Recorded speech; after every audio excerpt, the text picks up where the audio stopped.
Good morning, everybody. It's election day of no consequence, right? It is one of the most consequential election days of the modern era. I'm Tim O'Brien. I'm the senior executive editor of Bloomberg Opinion. I'm here with my colleague and pal, Nia-Malika Henderson. So great to be here. We're in a flashy new set from Nia's penthouse apartment. And we're doing an unusual show today. We're going to break it up into three broad segments. Our first segment is going to be about the swing states. Our second section will be about the economy, but the economy in a colloquial way, how it matters to voters. And then our last section will be about the powerhouse cohort in this election, women of all stripes and colors. And we come into this argument today in the top of the segment today with Mary Ellen Klas and Patricia Lopez. They are both politics and policy columnists for Bloomberg Opinion. We're going to talk swing states with them. And we hope for all of you watching today that you get out and vote, and that whatever we talk about today helps you make some decisions in a more informed or thoughtful way. So having said that, speaking of being informed and thoughtful, we've just ended a week of closing arguments for both Kamala Harris and Donald Trump as they come into the home stretch of this very important week. And we have a little mashup of both of them that we'll show you first to sort of set the table for the conversations we're going to have to follow today. Let's have a look. I say all the time, if you say Harris, nobody knows who the heck we're talking about. I'm a very smart person. It's a we if you go.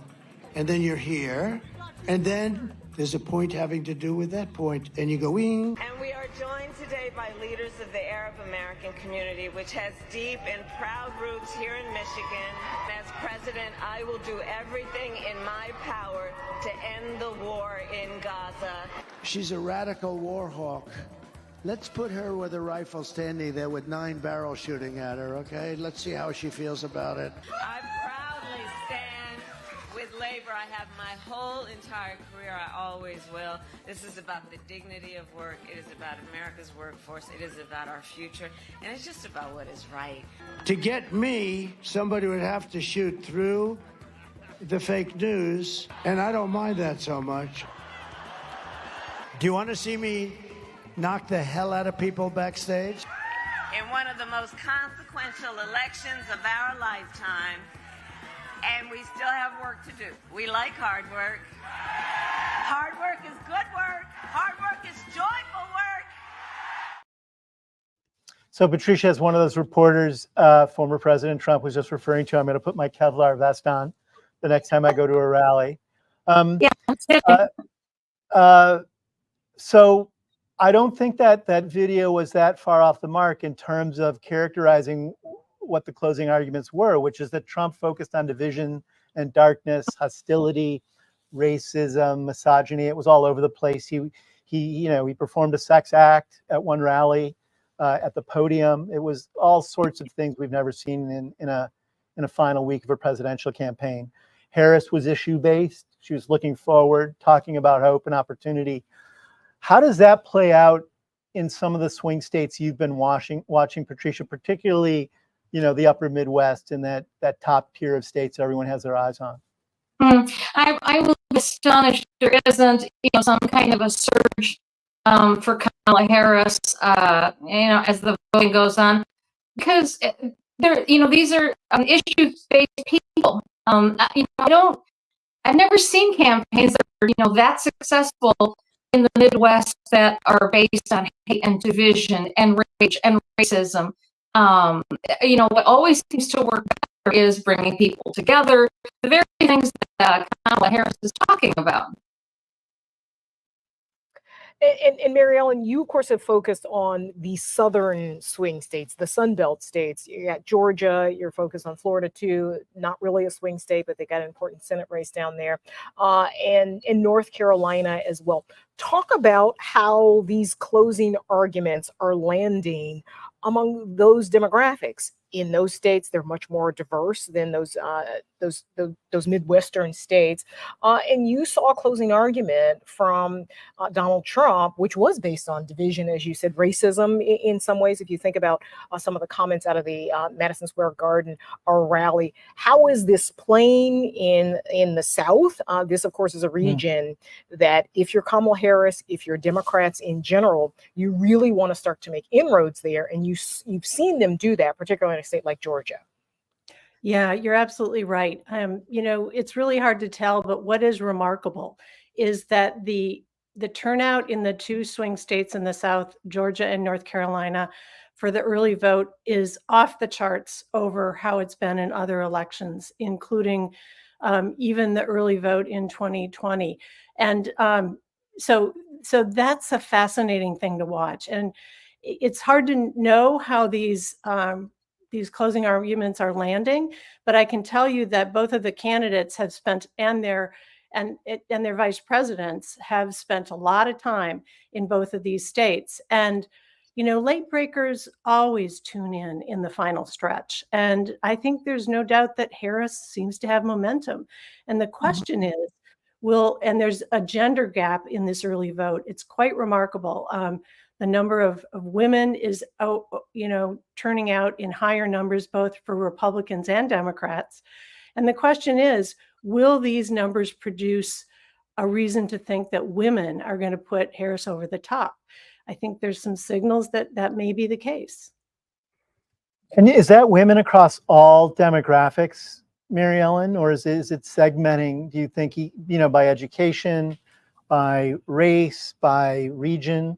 Is there any of that discernible yet, or is it too early to know? Well, it's easy to tell in terms of, the just generic numbers. It does look as though women who are older are showing up in higher numbers. And in these states, it is definitely true, not only with Democrats and Republicans, but among independents or non-affiliated voters who, as we know, have tended to be younger. So you can extrapolate some conclusions about what may be happening there.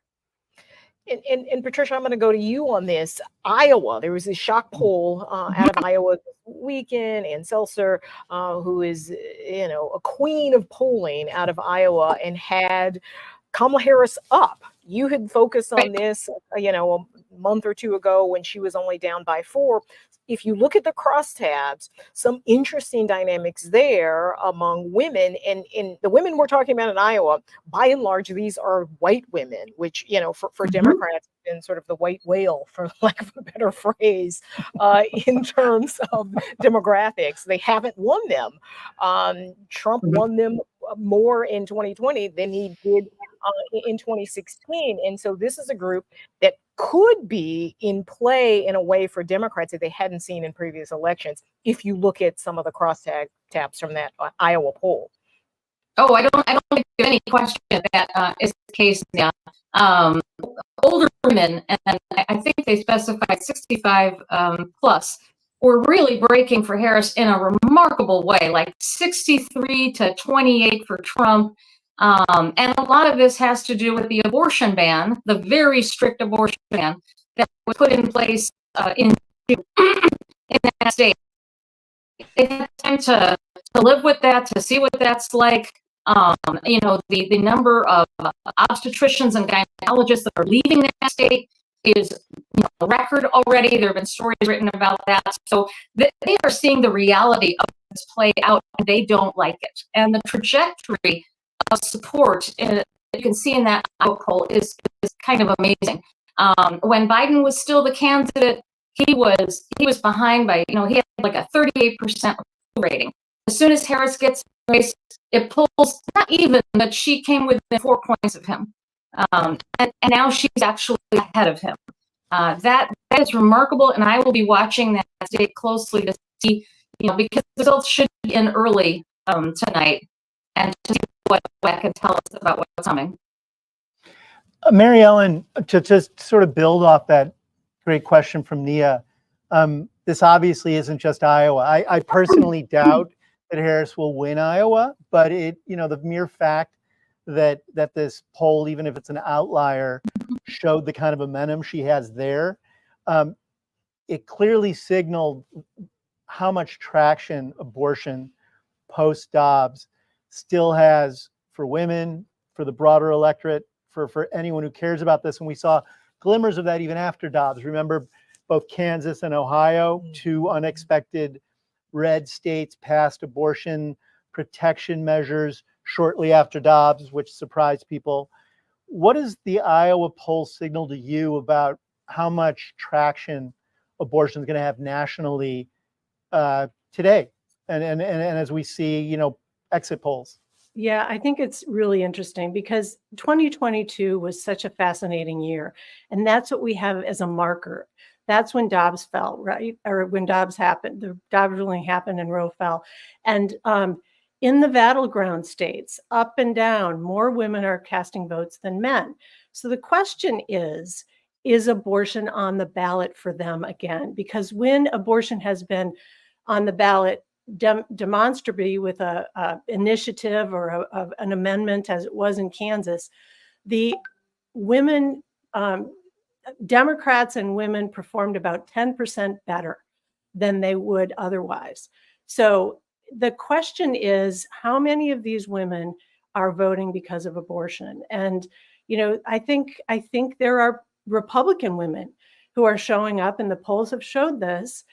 They want to restore their rights. And this has been, how meaningful will it be in these swing states? I think that is really going to be the pivotal question.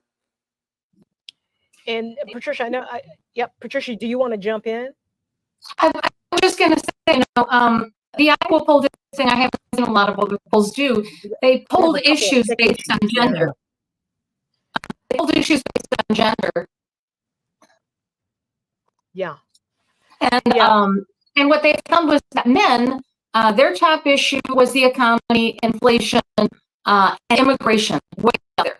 For women, it was democracy. Interestingly enough, the saving democracy message. Reproductive rights. Patricia. Folks, we're gonna have to drop Patricia because her signal's breaking up and we can't hear her clearly. I'm sorry, Patricia. We'll come back to you. The technology gods are not on our side on this one. Yeah. But we still have Mary Ellen. Yeah, I was gonna. So Mary Ellen, the South, Georgia. You've written about Black voters there. In a state like Georgia, Black voters, something like 30% of the electorate. North Carolina, something like 20%. Talk about that group, because this has been a group we've particularly talked about around Black men, working class Black men, seeming to trend, at least around the edges, towards Donald Trump. Talk about that dynamic in those southern states and what the different campaigns are trying to do to energize that key voting bloc. Right. Well, the polls have indicated that Black voters have been, a percentage of Black voters have been shifting toward Donald Trump. But there also are, I think, more reliable polls than some of these general public polls that have indicated that this dynamic is really not that different than it's ever been. And I have, looking at the early vote in a state like Georgia, I think it's interesting because the non-Hispanic white share of voters is at about 58%. In 2020, it was about 56%. And the white voters for Trump has actually declined. So it's just, it's raising some questions about, is there slippage among white voters here? And so by contrast, when you look at where Black voters are here, there is a fixed, I think, maybe 15 to 20% of the Black vote that will vote Republican. But the majority and the rest are reliable Democratic voters. And what's interesting is that there will be, a turnout battle here. Mm-hmm. And, the question is how many of those voters will show up today? Mary Ellen, when you mentioned turnout battle, I always think turnout really hinges on ground game. Mm-hmm. And the Democrats, Harris inherited the Biden infrastructure on the ground of Obama people and others, and Biden people, and a lot of Warnock people, Warnock Stacey people. Abrams people. Yeah, I mean, it's yeah. really amazing. And Yeah. and they, you know, in North Carolina, they had, I think by the end of, starting in January up until August, they had like 30 field offices, and the Republicans had 0, I think, until August. And then I think the Trump campaign in desperation turned to Elon Musk. He parachuted in buckets of money. There's been some quasi-hilarious results from that, including it appears that some of the volunteers are on golf courses and phoning in fake work, but taking their paychecks. But beyond the sort of tragicomic piece of all that, it is in the final months of any close campaign, you turn out voters oftentimes the old-fashioned way: door knocking, phone calls, direct mail, social media appeals, which are those are newer, but they all derive from the same thing, is trying to touch voters where they are. And it would seem to me that we may end up with a postmortem on this campaign where the Democrats not only demonstrated this incredible institutional savvy in the way that Harris was anointed and empowered and she rose to the moment, but the architecture beneath all that on the ground. Does that feel right to you in terms of it being like the ground game being a pivotal factor here? Well, I have to say, as the states that I've been watching really closely and have been in touch with folks, North Carolina, Georgia, and Florida, the ground game is demonstrably different between Democrats and Republicans. And in some cases, in some of the metro areas, the Republican ground game has been a couple weeks ago was at least non-existent. And there's some innovation that's also happening within the Harris camp that I think is very interesting, and that they are working on, we hear a lot about how the Republicans are trying to bring out these non-traditional voters, younger white men, for example, people who have never voted for the first time. And they've done it with sort of the shock campaign and trying to, get everybody antagonizing the other side, and the pugilistic approach that Trump uses in every rally. However, the Democrats are doing it by talking to people, and they're showing up and they're asking people, all right, you haven't voted before. We want to incentivize you to find 4 people or 5 people that haven't voted as well and bring them to the polls. And so they've worked out this system that, on steroids could have an enormous difference if people do follow through and show up. And I think that's the kind of, as you talk about the architecture, that's the kind of difference that we will, that the stories that will be written about this. Trump is doing it from the podium. Harris is doing it at the front door. Yeah, my wife got one of the texts from the campaign where it was like, go out and find an undecided voter and talk to that voter about the Harris campaign. You convinced them. Yeah, she did not do that because she has she's got a 4-year-old who she's got to convince to do all sorts of things that the 4-year-old doesn't want to do. You both have that 4-year-old. Yes, yes, that's true. That was a J.D. Vanceism, right? It's like, yes, it's her child. Yeah, I'm glad I could step in and empower you there. I appreciate that.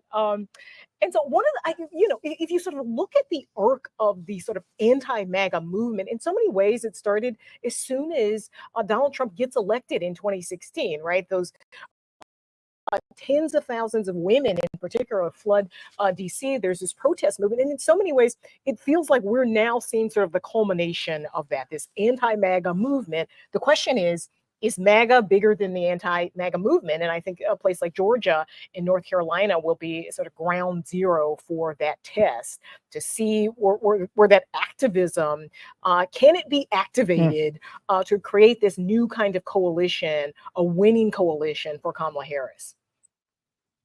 Yeah, I think it does raise some questions about, has he hit his ceiling? And I have watched Florida very closely, and there is, MAGA light with the governor, Ron DeSantis here. And there's some kind of troubling trends. The Republican legislature here has become an authoritarian, entity. I think that there are, let's just say, veins of new growth for the MAGA movement. But I also think, I can't tell you how many Republicans I've talked to who are not comfortable with it. And the most interesting group of Republicans I spoke with were the people who are very faith-based, the Christians. And they're appalled by the Christian nationalist movement, and they're nervous about the direction this MAGA movement is taking based on that. Now, how do they vote? I've talked to many of them who say they don't agree with Harris and her policies, but honestly, they will vote to elect her just to end what they see is a very dangerous trend with MAGA. Mary Ellen, just one last question before we wrap up this segment. I'm curious to see where the Republican Party goes from here. Because there is, as you mentioned, there's a ceiling. Trump gets to 46%, plus some change, never really goes above it. It appears he's clearly swept in whatever MAGA is out there. There's Republicans who don't feel at home. There's an odd alliance between like some never Trump Republicans and independents right now with the Democrats to get Harris over the top. I don't have a lot of faith that will necessarily last after this election. Are Republicans going to end up homeless if the party doesn't figure out a way to either expel or depart from the MAGA wing of the party? It is all about leadership. And is there, a leadership gap right now? I think there is. I don't have a lot of hope that Republicans are going to be able to work this through. They have allowed a populist minority within the party that has embraced this anti-democratic backsliding. And they don't know how, and that is an absence of leadership, and they don't know how to get themselves out of it. And I think it's going to take Democrat centrists to sort of give those who agree with them on the Republican side the permission to move forward and help enable them. This country's stronger with two parties. And I think there's a lot of work to be done, but I agree with you. I don't have a lot of confidence that the Republican Party as it is can resurrect itself anytime soon. Mary Ellen, thanks for hanging out with us this morning. Really great. I hope you'll come back soon. Really great to see you. So Nia, should we talk about money? Yes. We just spent a lot of time in this last segment talking about abortion and reproductive rights.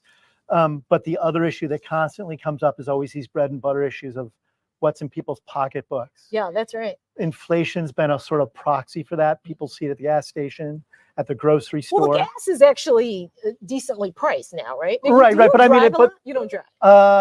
When I get home, I take public transit into Manhattan. Yeah. But I was thinking more that there are these things out there that for average voters represent larger things. That's right. Affordability broadly kind of defined. And it's the American dream out of reach, right? The American dream, they may have seen their parents, have a 2-car garage, a house with a 2-car garage, and maybe move up from a starter home to a bigger home. That is what or go to college. Go to college and not have to take out a whole, whole bunch of student loans. So those are the issues that I think people are grappling with, this idea that maybe their lives won't be better than their parents' lives because mortgage rates are what they are, and college isn't affordable anymore in the way that it was when we were both kids. Way back when. Yes. So with that in mind, we have two more smarties joining us right now. They're also columnists for Bloomberg Opinion. Nir Kesar, who covers the markets and is a Renaissance thinker, and Catherine Edwards, who is a prolific trained economist and also a Renaissance person. I can't imagine having two better people here to sort of sort this through. Catherine, you wrote a column recently that I found provocative and thoughtful, as I always do, about the things you write. But in this particular one, you focus on the fact that more than 24 recipients of Nobel Prizes in economics had put pen to paper and endorsed Harris's economic plan as better for the U.S. economy than Trump's. Do you want to talk a little bit about that and your thoughts more generally? Absolutely. And thank you all so much for having me this morning. What struck me about this letter, I mean, if you read it, it's pretty short. It's pretty sparse. They don't elaborate much on their thinking. They mainly say Trump would be a threat to rule of law, which is what an economy needs to be successful. But what I found interesting about their letter was this disconnect that we've seen for the past few years of economists, trying to dispassionately assess how the economy is doing, and that getting more at odds with how people feel about it. And so I try to, in my most dispassionate way possible, enumerate what are the biggest concerns for economists with a second Trump administration. So not to litigate the past, to tell people actually prices have gone down, actually gas is okay now, but to say these are 5 areas of deep concern for economists. Any one of these policies would be disqualifying. He wants to interfere in the Federal Reserve, the statistical agencies, deport a large share of our labor force. He wants to, impose tariff. He being Trump, he wants to impose tariffs. All, these would be of such concern in any candidate, but the fact that they're all coming from one is alarming to economists. And the way that we assess two potentials is to look forward and to what he's told us he'll do. And Nia, put the economy in context, right? There is a feeling that people have about the economy. It seems like they felt worse about the economy when Biden was running, right? And it was almost like they were mixing up their feelings about the economy with their feelings about Biden. There seemed to be, at least among Democrats, a little bit more idea that the economy was a little better and Harris would be better for the economy. Where is the economy? And try to separate that from how people feel about the economy. Yeah, I think that's the $1 million question, because I think we've all been struggling to try to reconcile two different things. One is that the headline economic numbers are very good and generally have been good since the pandemic. And on the other hand, people will say that they're worried about the economy, and voters cite the economy as the biggest issue.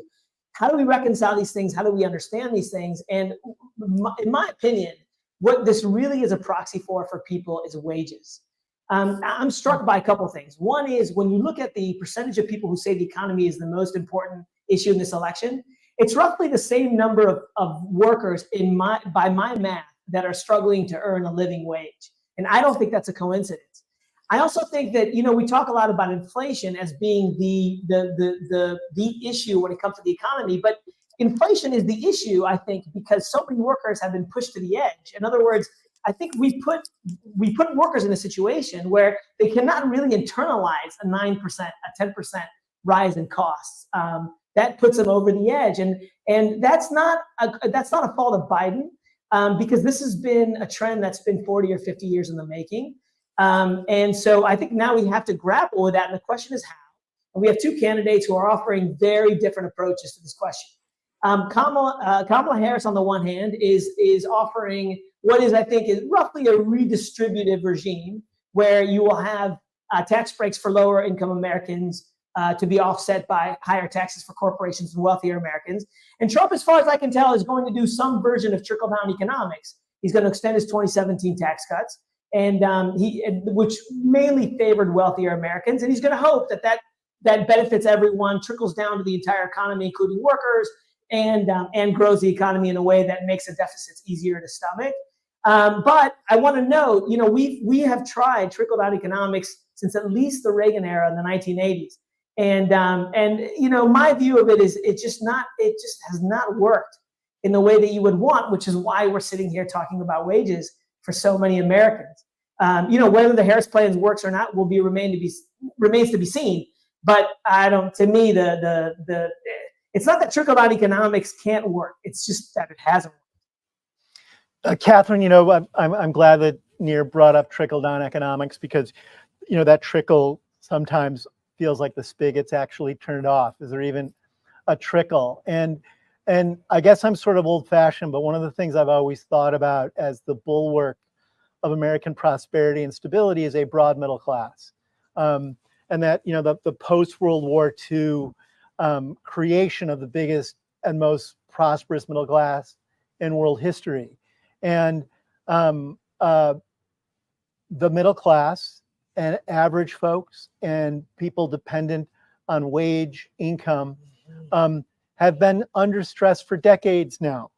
And I think we've seen the fractures that come out of that across our society. I think Donald Trump is an outcome of that. I think the populist anger about institutions and letting them down, which I think is real. I think I sympathize greatly with people feeling let down by the American dream? That, you know, the things that Nia was just pointing to. Can you have a better house than your parents? Can your children have a better lifestyle? Can they go to college? Are you getting ahead for all of your hard work? And there's this kind of I guess, for lack of, well, I'm not going to use that term.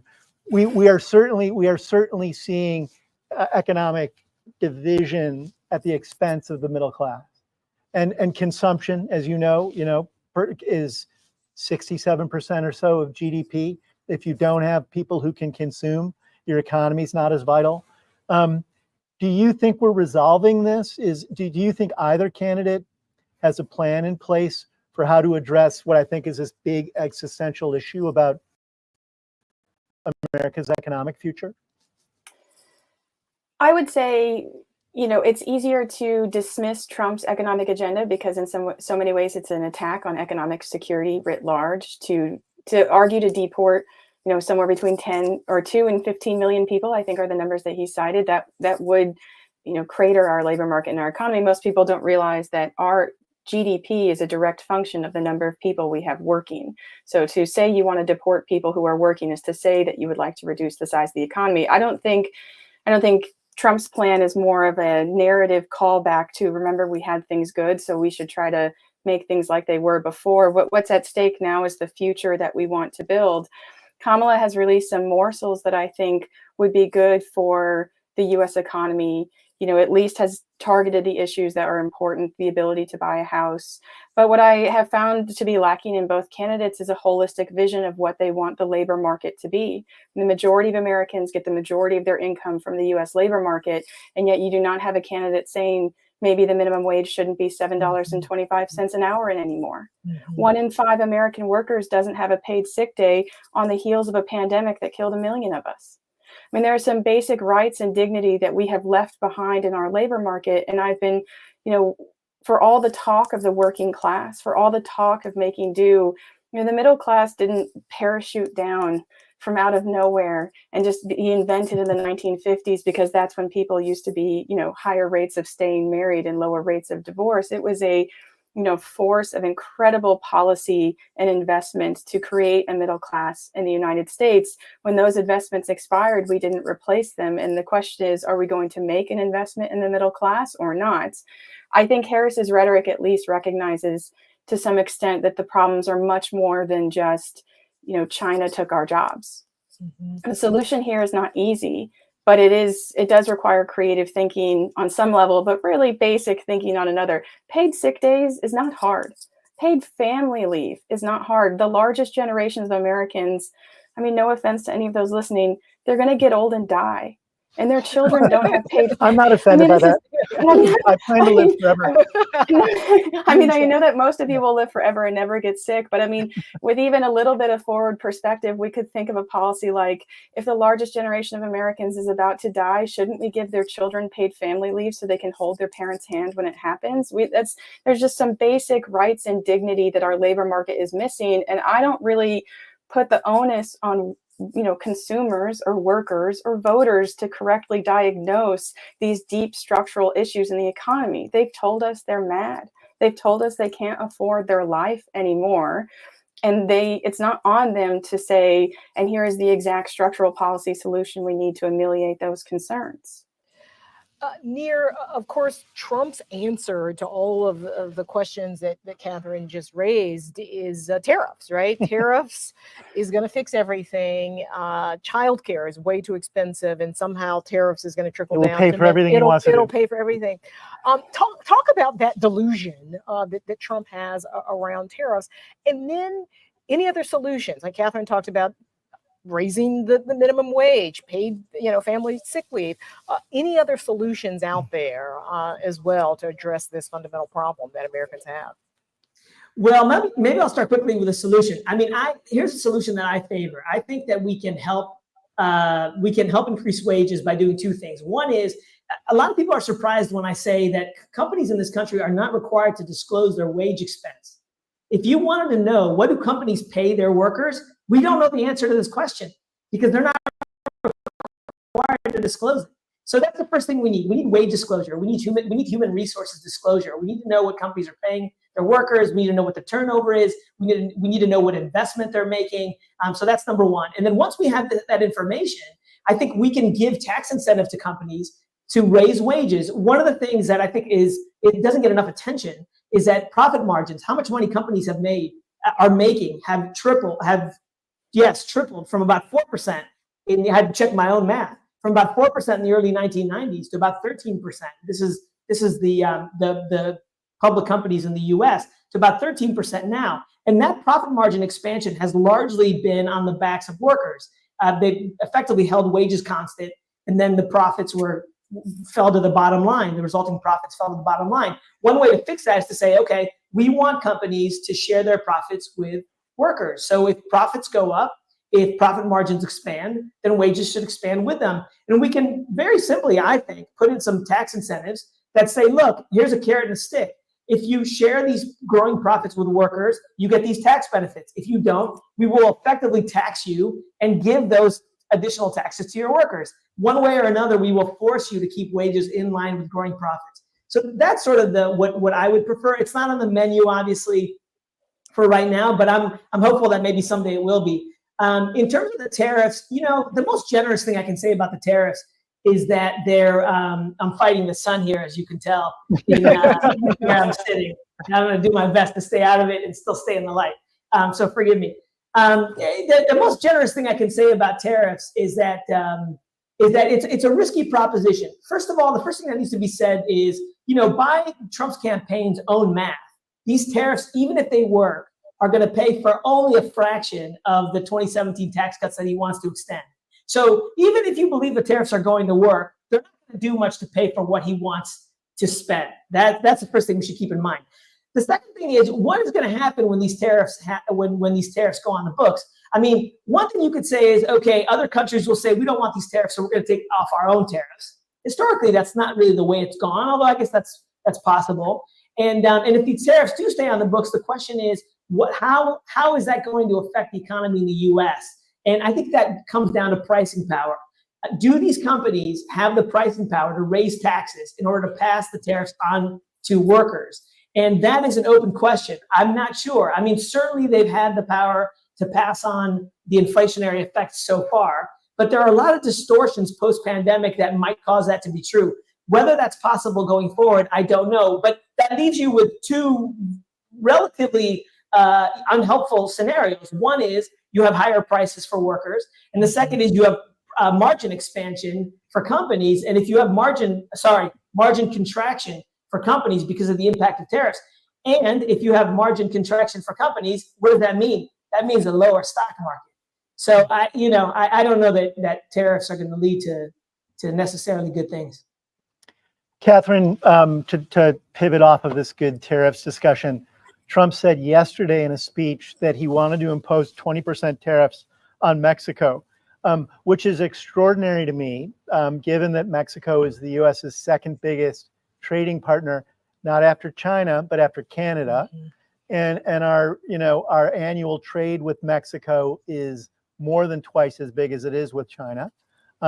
So Trump is no longer just spraying his tariff squirt gun at China. He's also now aiming at Mexico. He's, I think, ignorant about the impact of a policy like that. But it also touches on another thing you brought up, which is immigration. Mexico is a massive source of labor that U.S. businesses rely on. You brought up the deportation figures earlier. I think the number of people have landed now is about 11 million people that Trump would want to deport. He wants to use the U.S. military to achieve that. They would have to set up tent cities to house these folks. They'd have to door knock in communities with the military. It's all very Orwellian. I don't think Americans have thought through what that actually might look like in their daily lives.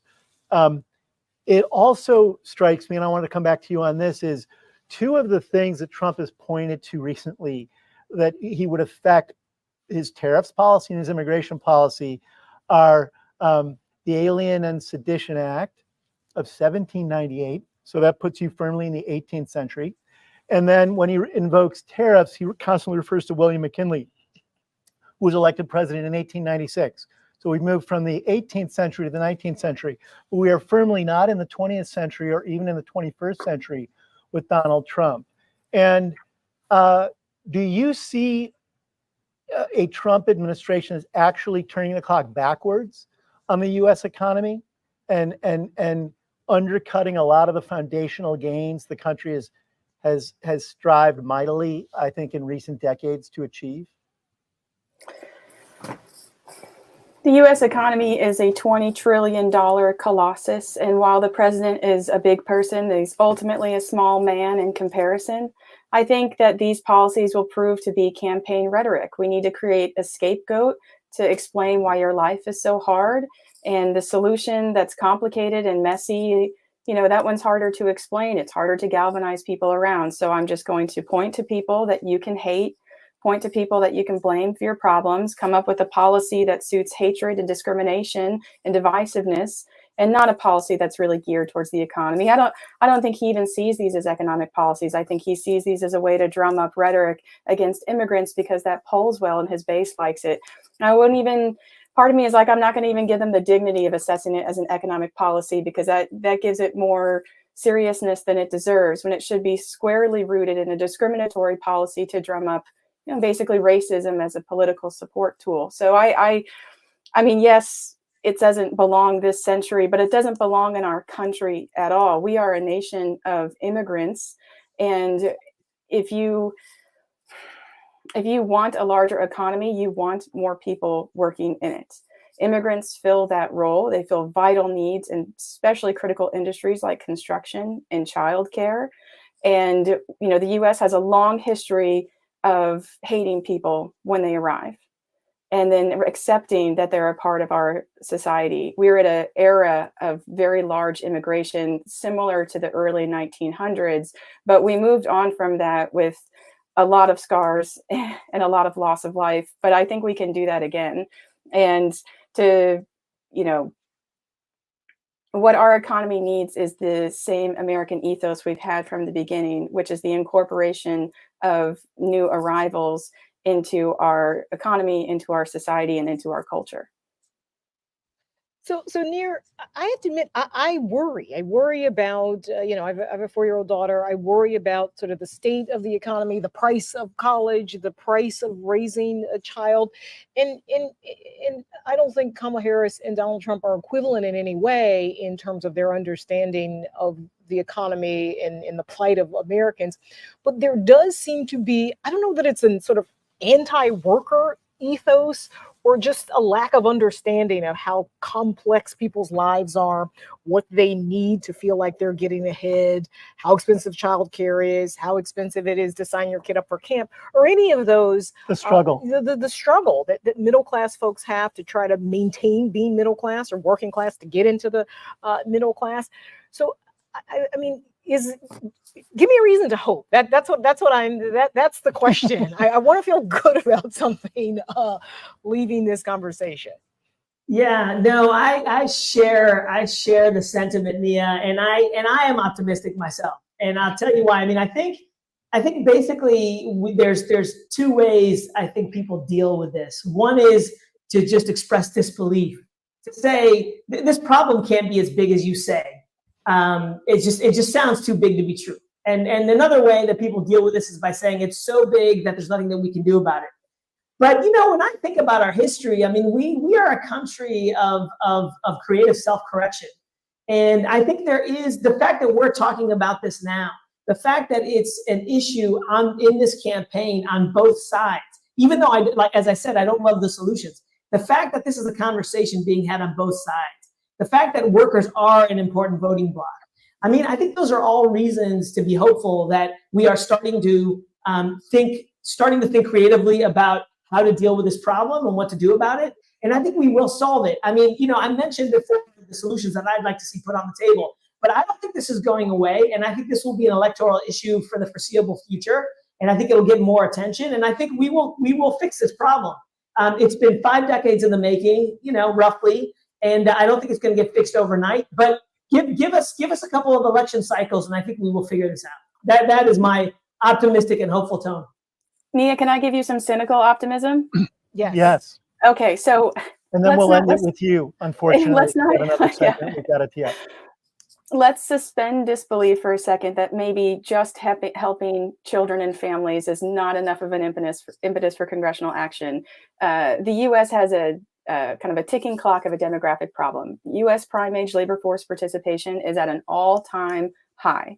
And the kids who are about to turn 16 are followed every year by a smaller birth cohort because we have been in a 15-year birth fertility decline. So at some point, even though we're working more than we ever have, we are not going to have enough people, and Congress is going to have to do something about labor force participation, the most successful policy of which is subsidized childcare and paid family leave. So even if you don't think they're going to do the right thing for women and children, they're going to do the right thing for the workforce. Great. Wow, that's a great way to Yes. end things. The two of Thank you are you. keeping hope alive. Nir Kesar and Catherine Edwards, thank you for joining us. They're both columnists for Bloomberg Opinion. They'll be back on again, and follow them on Twitter, follow their writing. They're both brilliant, and thank you both. This is great.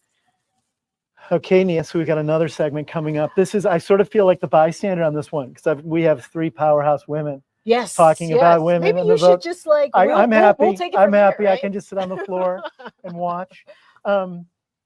Joining us now are Lisa Jarvis, who covers science and health and women's issues for Bloomberg Opinion. I actually, public people's issues is a better way to describe it in my mind. And Sarah Green Carmichael, who is an editor and a writer for Bloomberg Opinion. She edits all sorts of things, including the law and science, and she writes about management, and she writes about all sorts of social issues herself. Before we get into this segment, and then I can just shut my mouth and let the three of you take things over, I want to show a segment of former President Trump talking about his goals for women in America. I'm going to do it whether the women like it or not. I'm going to protect them. I'm going to protect them from migrants coming in.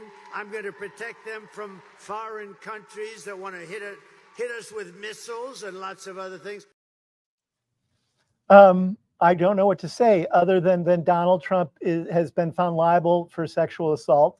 So it makes him an unusual spokesman for the idea that he's going to protect women, though I think the tell here is whether they like it or not. Lisa, pick that up and talk to me about where we are on reproductive rights, speaking of like it or not, and we can go from there. Yeah, I mean, I think that comment was telling whether we like it or not, right? During his presidency, Roe fell, and I think women are furious and heartbroken and afraid for ourselves and for our daughters because we are losing bodily autonomy. We're already seeing the consequences of this when we say whether we like it or not. What is at stake? I'm sitting here in Texas for a conference, and I think we have to invoke the name of 4 women that ProPublica has reported have died from abortion bans. Joseli Barnica, Nevaeh Crane, Amber Nicole Thurman, and Candy Miller. Those are the ones we know about, but we know that there will be others that we hear about in the coming months and years. And we know, that in Texas, which instituted an abortion ban before the Supreme Court's decision, we have all the data here. Women have died, maternal mortality has gone up, and infants have died. Infant mortality has gone up. So I think when this idea of protecting women is just, it's infuriating to suggest that that's kind of what the policies that came under his administration is doing for women. And Sarah, in so many ways, you've seen Kamala Harris as this unique figure who found her voice as a national political figure around abortion, right? She was the one who started to frame it around freedom. As soon as Dobbs came down, she gave a speech, and that proved not only a powerful framing, but a framing that kind of caught on with other Democrats, proved successful for them in 2022. And to my mind, we just have never really heard a politician at this level talk about abortion and women's rights in the way that we have heard from Kamala Harris. I think that's very astute, Nia. And I think there's a couple of explanations here. One is I think Democrats have learned from the early 2000s and the 90s, like what doesn't work. And I also think this is a case where I do think that there are women who have been saying for a long time, why don't we frame this around freedom and liberty, values we know Americans hold dear and which clearly apply here, and a desire to be free of government interference and coercion. And I think that, party elders were more people like Joe Biden who were like, no, I think safe, legal, and rare is probably better messaging. And now what we see is a record number of women in office. We have, another major party female candidate for president. And I think women have finally gained enough power to say, look, believe us, we know how to reach other women on this topic. It's freedom. It's not safe, legal, and rare. And I do think part of that is also the time we live in with Dobbs replacing Roe as the law of the land.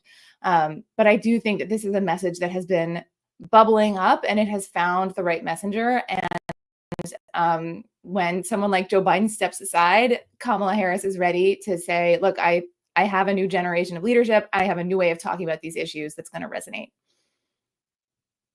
Sarah just said a really, to me, important thing about this should be framed as a freedom.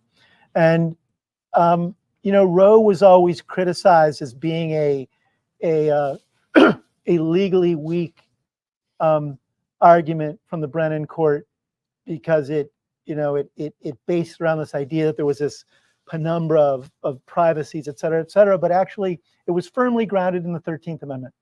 And the 13th Amendment essentially argued that free slaves had bodily autonomy and that no one should enslave them again. And bodily autonomy is a universal value. And I think women should control their own bodies. This is easy for me to say, I guess, as a man, but that does actually feel grounded to me in US jurisprudence. And that you can make a constitutional argument that all Americans at their most basic freedom is to control their own bodies, whether it's their labor or whether it's attached to their race or whether it's attached to their reproductive autonomy. And Lisa, do you see any kind of a groundswell in response to Dobbs? I mean, I think we're obviously going to see it at the ballot box.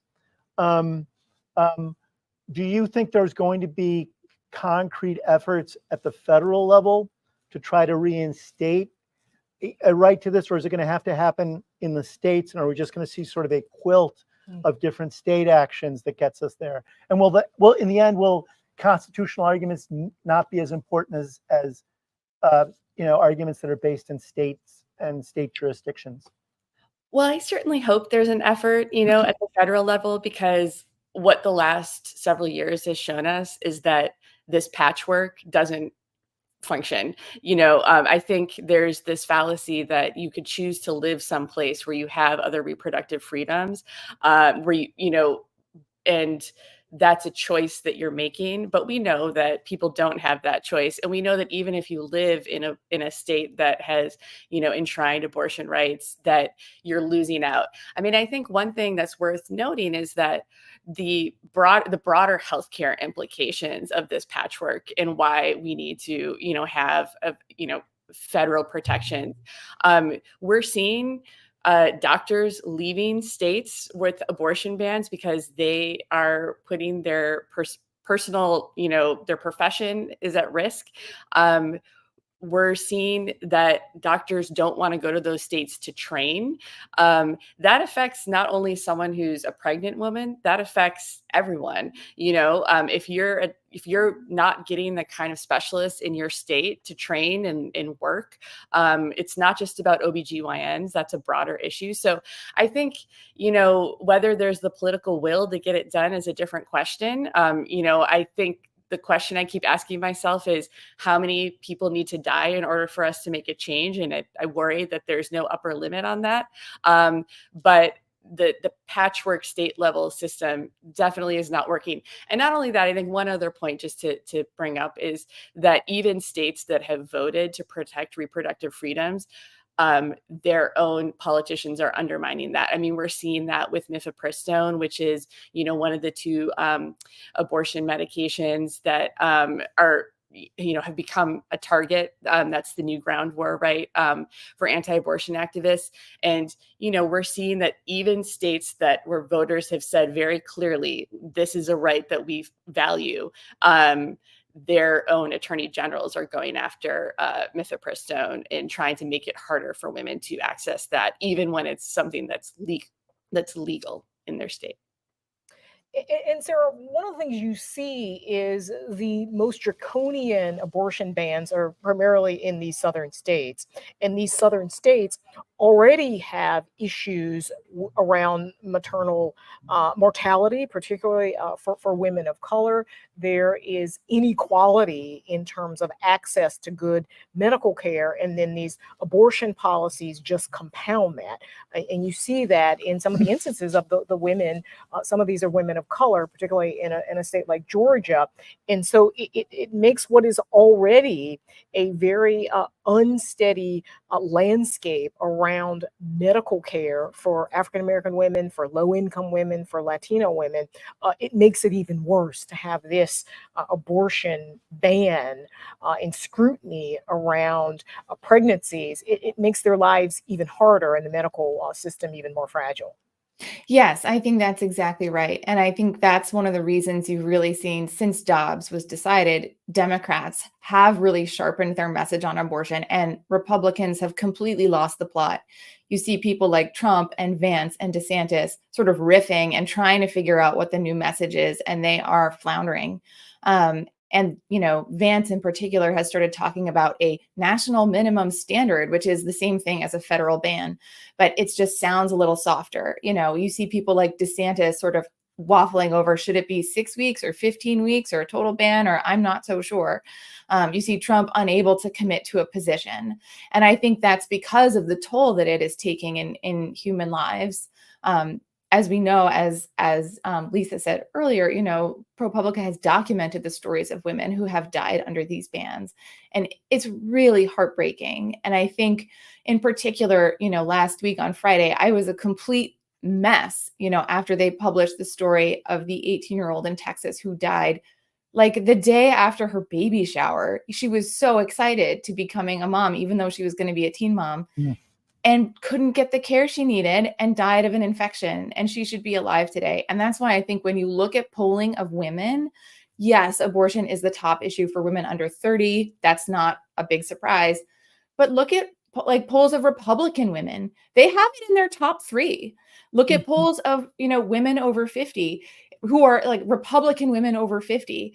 It's not in their top 3, but it's in their top 5. And the only reason it's not in their top 3 is they're so worried about democracy. I do not think those women are going to be voting for Trump. So there are a dozen or so states that have abortion actually on the ballot today. And, some of those states will vote for Trump and also pass protections for abortions. But, we're going to see what happens. I think there's a lot of, every time abortion has been on the ballot in the states, abortion rights have won and reproductive freedom has won. So we will see by the end of today or in a few days, sort of how that shakes out. We started the top of the show talking about the Iowa poll, Sarah, and some of, that's not a completely transparent poll in terms of understanding what motivated the respondents to the poll. But we know that women 65 plus were a big force behind that surge for Harris in Iowa. It may be the kind of rose-colored glasses person in me, but I felt like this was an older generation of women concerned about a younger generation of women watching rights to abortion evaporate and feeling motivated by this. But I also suspect, as we talked at the top of the show, that it's just a pure abortion issue across all demographics. And do you see a realignment of women as voters and party affiliations that last beyond this cycle? In other words, does this transcend Trump and embrace both the concerns people have with the Supreme Court, dominated by men who are dismantling women's rights, and other institutions that aren't responding to that? Do you see like a permanent kind of electoral shift here, or is it temporal? I think much depends on what the Republican Party decides to do next. If they continue to go down this road of pursuing the most misogynistic campaign I have ever seen, perhaps the most misogynistic campaign in US history, I mean, I just can't imagine that they will grow their share of electorate that is permanent. That's a new word. I like that word. You can invent that. You can use that. That's free. We just copyrighted it. But I think that I do think what we've really seen, everyone talking about the gender gap this election has noted that it's actually women who have shifted left and men have sort of largely stayed in the same place. And I think Michelle Obama's speech on abortion was trying to get men to pay attention and say, this could be your daughter, your wife, your sister. Like, you would be the one begging people to like do something, do anything. And then, I'm just not sure it's resonating with men, unfortunately. But I do think that women have galvanized around this issue. Should the Republican Party decide to become more of a big tent on reproductive rights and, sort of a sane party that doesn't go around talking about how they only want MALE voters, which is what one of Trump's surrogates said a few days ago, sure, they could win these women back. And I don't think a lot of these women who are going to be voting for Harris are excited for her per se. They just don't want to vote for the candidate who's been called a fascist by his own former employees. So, it really depends on what the Republican Party decides to do after this election and in the next 4 years. Yeah, in so many ways, Lisa, abortion is in some ways a catch-all for women and the issues that women face, whether it's childcare, child rearing, and you see in Kamala Harris somebody who's trying to address those issues, right? In terms of what she's doing with the sandwich generation, if you have to take care of your 4-year-old child and your 86-year-old mother, trying to figure out how to alleviate the financial burdens around that. Can you talk a little bit about that as well? Sort of how, there's all this debate about, oh, well, Kamala Harris, she's sort of hiding the history of her candidacy and not really talking about gender. To my mind, she is running a very woman-centric campaign, overtly running on gender, overtly running on women's issues. Oh, I agree. I mean, this has centered the care economy, and who runs the care economy? It's women. I think one proposal she's made that I wish would get more attention, and granted, there are a lot of issues in figuring out how to pay for it and make it happen, but, she's proposed adding this at-home long-term care option to Medicare. I think a lot of people don't realize that right now, if you have an ailing parent, that Medicare does not pay for that. Your private insurance does not pay for that. If you've paid for long-term insurance, maybe it'll pay for part of it. A lot of people can't afford that. And so, really that hits straight at the heart. I mean, I'm a Gen Xer and, feel the sandwich generation deeply myself personally. And I think a lot of us do. Allowing people to age with dignity and relieving the burden. And I hate to call it a burden because obviously we all want to care for our family members and make them feel, the love that they showed us. But still, when you're trying to care for kids and you're also trying to have a job, advance in your career, let alone advance in your career, and also, care for an elderly family member, that would be game changing. And I think I've spoken with, health policy folks who've been following long-term care for a long time, and they were just amazed that finally a candidate has brought something that is so important to the forefront in the election. It hasn't gotten a lot of attention, but I think it should, because, this entire issue, the care economy, again, it hits straight at the heart of women voters who are the ones who are, frankly, shouldering a lot of that, burden. What do you think the most important legislative goal on behalf of women should be for the next president, Sarah, regardless of who it is? Though I guess I'm not going to be absurd. Donald Trump, I don't think, is going to try to pass any piece of legislation that's pro-women. So let's just be realistic. In the happy chance that Kamala Harris gets elected, what do you think? What would you want to see come out of her administration in terms of the most meaningful pro-women policy actions she could take out of the box? Well, I think that it is hard to pick just one, right? Because Yeah. there's so many. And I think to me, the distillation of this is when Harris talks about how she has a to-do list and Trump has an enemies list, right? I think every item on that to-do list is so important. But I think as we've been talking, reproductive freedom literally will save women's lives.